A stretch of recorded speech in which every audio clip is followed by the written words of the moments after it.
मैं doctor Surendra Singh, assistant professor, political science department, BSR government arts college Alwar. आज मैं आपको BA सेकेंड ईयर के फर्स्ट पेपर प्रमुख राज्य व्यवस्थाओं में से ब्रिटिश प्रधानमंत्री टॉपिक पढ़ाऊँगा। ब्रिटिश प्रधानमंत्री के बारे में अध्ययन कराऊंगा। ब्रिटिश प्रधानमंत्री का पद औपचारिक तथा विकसित पद। प्रधानमंत्री का पद सन 1721 ईस्वी से चालू हुआ।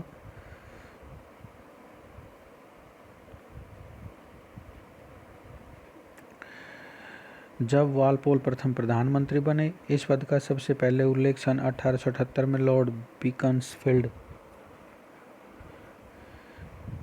ने बर्लिन की संधि पर हस्ताक्षर करते वक्त किया।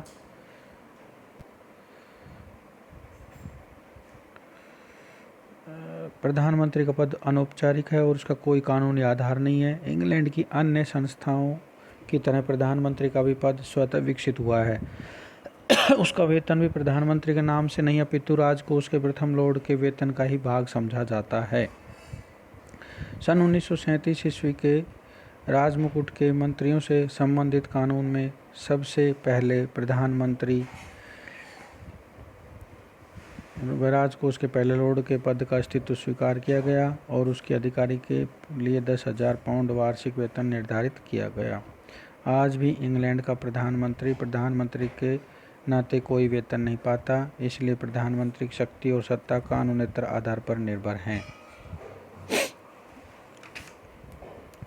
प्रधानमंत्री की शक्तियां जो हमने पहले वाले में पढ़ लिया था। मंत्रिमंडल का निर्माण करना, नंबर 1। नंबर 2 मंत्रिमंडल कार्य संचालन, नंबर 3 मंत्रिमंडल की अध्यक्षता, मंत्रिमंडल का अंत, 5 सम्राट से परामर्श करना, 6 लोक सदन का नेता बनना, 7 शासन का संचालन करना, 8 राष्ट्र का प्रतिनिधि, 9 दल का नेता, 10 समस्त नियुक्तियाँ। सम्राट सभी उच्च स्तरीय नियुक्तियाँ प्रधानमंत्री की सिफारिश से करता है। संकटकालीन शक्तियाँ। ब्रिटिश संविधान में संकटकालीन स्थिति की स्पष्ट व्यवस्था नहीं है। प्राय व्यवहार में संकट के समय ब्रिटिश प्रधानमंत्री के दायित्व और शक्तियों में वृद्धि हो जाती है। संकट के समय प्रधानमंत्री तानाशाह के रूप में काम करता है। प्रथम और द्वितीय विश्व युद्ध के समय लॉर्ड जॉर्ज और चर्चिल ने अभूतपूर्व शक्तियों का प्रयोग किया। तो क्या ब्रिटिश प्रधानमंत्री का अधिनायक कहना उपयुक्त होगा? लॉर्ड मोरले का कथन है कि मंत्रिमंडलीय शासन प्रणाली इतनी लचीली होती है कि राष्ट्रीय आपातकालों में प्रधानमंत्री प्राय तानाशाह बन जाता है। रैमजे मेयर का मत है कि प्रधानमंत्री को समान पद वालों में प्रथम कहना गलत है। वास्तव में उसका अधिकार क्षेत्र इतना व्यापक है कि वह अपने साथियों से बहुत बढ़कर और उसे अधिनायक कहा जा सकता है। और इसके बाद आता है मंत्रिमंडलीय अधिनायक। तो मंत्रिमंडल की तानाशाही वह तानाशाही है जिसे अधिकतर प्रचार के साथ प्रयोग में लाया जाता है, जो सदा आलोचना कसौटी पर कसी रहती है और जनमत के अनुसार ढलती रहती है, जिसे अविश्वास के प्रस्ताव और अगले चुनाव का खतरा सदैव बना रहता है। ब्रिटिश शासन पद्धति की एक महत्वपूर्ण विशेषता सिद्धांत और व्यवहार के बीच अंतर है।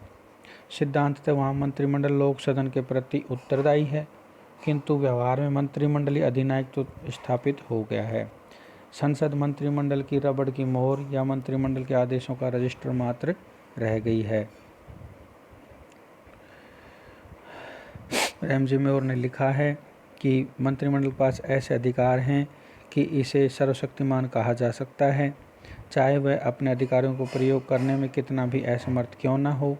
जहाँ इसके पास बहुमत का समर्थन होता है, वहाँ इसकी स्थिति एक तानाशाह जैसी होती है।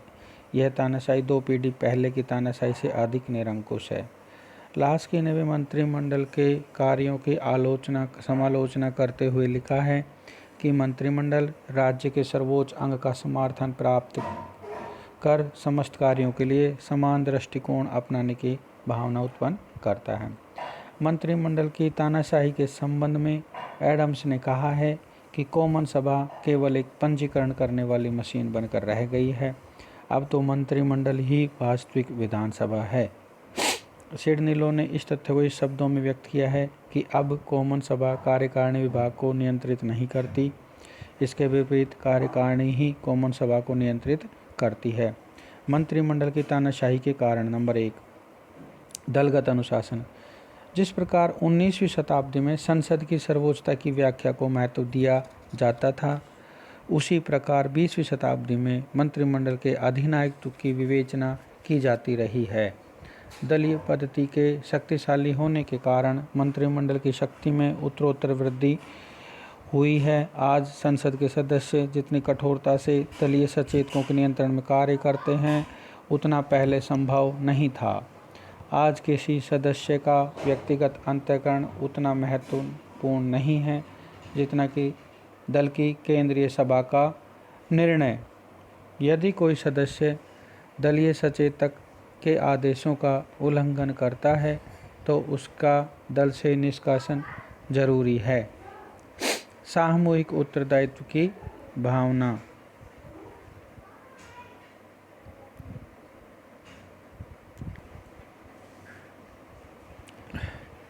सामूहिक उत्तरदायित्व की प्रथा।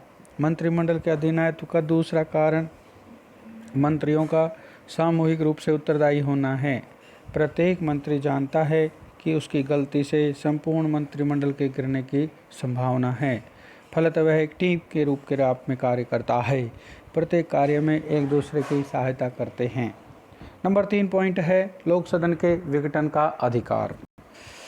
ब्रिटिश संविधान की वर्तमान व्यवस्था के अनुसार यदि मंत्रिमंडल को लोक सदन का समर्थन प्राप्त न रहे और वह अनुभव करे कि उसकी नीतियों व कार्यों को राष्ट्र का समर्थन प्राप्त है, तो वह राजा को लोक सदन भंग करने और नए चुनाव कराने का परामर्श दे सकता है।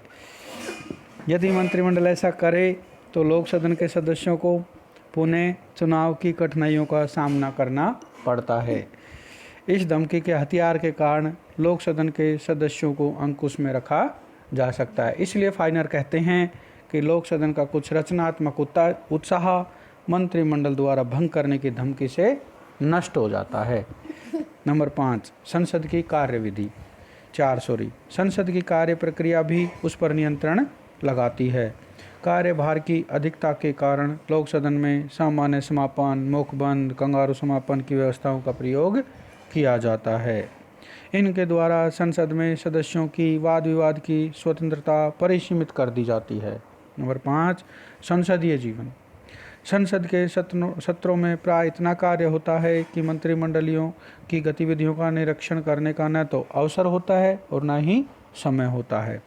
सिडनी लोग कहते हैं कि लोक सदन के सदस्य विभिन्न प्रकार के कार्यों में व्यस्त रहते हैं। अल्पकालीन लंदन अधिवेशन में उन्हें बहुत से आकर्षण होते हैं। आधा सदन अपने निजी कार्यों में व्यस्त रहता है तथा दूसरा आधा अपने आनंद में मगन रहता है। इस प्रकार अधिवेशन काल में भी संसद मंत्रिमंडल पर नियंत्रण नहीं रख पाती। तो जब अधिवेशन नहीं होता तब तो मंत्रिमंडल कितना शक्तिशाली हो जाता है, इसकी मात्र कल्पना ही की जा सकती है। प्रदत्त व्यवस्थापन। मंत्रिमंडल को विधायी अधिकार भी प्राप्त हैं। संसद के सत्र अल्पकालीन होते हैं, उन्हें विभिन्न कार्य थोड़े समय में ही करने पड़ते हैं। अतः मंत्रियों को यह अधिकार सौंप दिया गया है कि जहां कानून में कमी महसूस हो, वे अपने विभाग से संबंधित कार्यों को सुचारू रूप से चलाने के लिए पूरक विधियों का निर्माण कर सकते हैं। इससे मंत्रिमंडल की शक्ति बहुत बढ़ गई है। संकटकालीन स्थिति। आर्थिक संकट। प्रथम व द्वितीय विश्व युद्ध के समय मंत्रिमंडल की अधिनायकवादी शक्तियों का प्रयोग किया।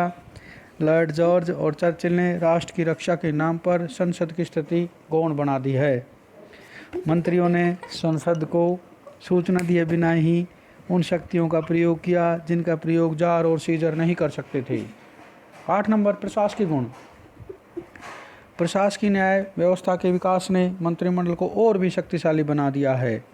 वर्तमान प्रशासनिक पद्धति में अपने विभागों से संबंधित अभियोगों को सुनने और सुनिश्चित करने का अधिकार स्वयं मंत्रियों को सौंप दिया गया है। पहले इस प्रकार के मामले साधारण मामलों द्वारा निर्मित होते थे। इसका प्रभाव यह हुआ कि कार्यपालिका को न्याय संबंधी अधिकार भी पर्याप्त संख्या में प्राप्त हो गए। मंत्रिमंडल की शक्ति एवं आतंक में निश्चित रूप से वृद्धि हुई है। द्विदलीय व्यवस्था। ब्रिटेन में मुख्यतः 2 राजनीतिक दल हैं। जिस दल का बहुमत होता है वह सरकार बनाता है और विरोधी दल अल्पमत में होता है। जिस दल की सरकार बनती है वह दल अपनी इच्छा अनुसार शासन चलाता है। उसको विपक्ष की आलोचना की अधिक चिंता नहीं रहती, क्योंकि उसके पास दल के सदस्यों को टूटने की आशंका नहीं होती। अतः व्यवहार में मंत्रिमंडल की शक्तियाँ बहुत बढ़ गई हैं। इस प्रकार जब तक बहुमत मंत्रिमंडल के पीछे है, संसद मंत्रिमंडल का कुछ नहीं बिगाड़ सकती।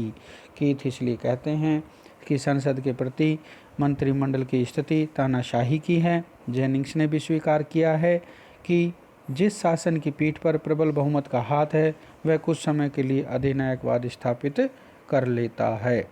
थैंक्स बच्चों, आज ये आपका यहाँ समाप्त होता है। कल दूसरे चैप्टर में पढ़ाएंगे मंत्रिमंडल वास्तव में तानाशाह नहीं हैं।